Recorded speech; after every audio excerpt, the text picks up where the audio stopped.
Why can't I get this temperature above 200 degrees? I give up. Now it's at 600. Is maintaining the temperatures on your grill a challenge for you? Let me share with you my tips on how I maintain them on my Kamado Joe.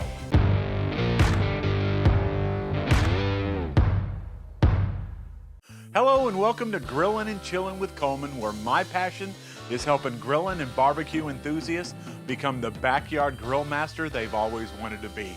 You're gonna see a new face on the video today. A good friend of mine, Jared Besh, who's with Aldora Divers, an amazing dive company down in Cozumel, is joining me to help out with the video today. I'm really hoping we can do a collaboration video soon, something like spearfishing for lionfish in the coral reef and grilling them right there on the beach. Now, I'll put a link below to their YouTube channel. Pop on over and show them some grilling and chilling love. Now, the key to grilling amazing food on a Kamado Joe is maintaining a constant temperature. And that's really a huge challenge, and it was for me when I started grilling on mine. There are really 3 target temperatures you need to master on your Kamado Joe. The first one is low and slow at about 250 degrees, hot and fast at 350, and a searing temperature at 500 plus. But remember, all of these grilling target temperatures, it's important to have plenty of charcoal inside your grill. Now here's how I set up my grill to hit those target temperatures. 75% of the time I'm using my Kamado Joe for low and slow smoking for things like pork butt and ribs.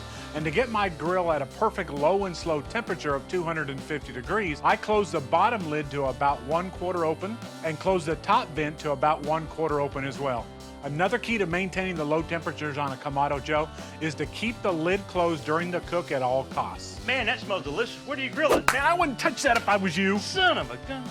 Closing these vents starves your charcoal of oxygen, and it really helps to keep those temperatures low. And every time you open this lid, it really floods your grill with fresh air, and it drives those temperatures up. Our second target temp is for hot and fast grilling, and I use that on things like chicken wings. To get that temp on my grill, I close the bottom vent to about 1/2 open, and the top vent to about 1/2 open as well. Another tip for helping maintaining the temperature on Kamado Joe is to be real careful not to overshoot the temperature. Once you overshoot the temperature on a Kamado Joe, it takes a long time to bring the temperature back down. So, as you see the temperature on your grill starting to get close to your target temp, slowly start to close the top vent a little more.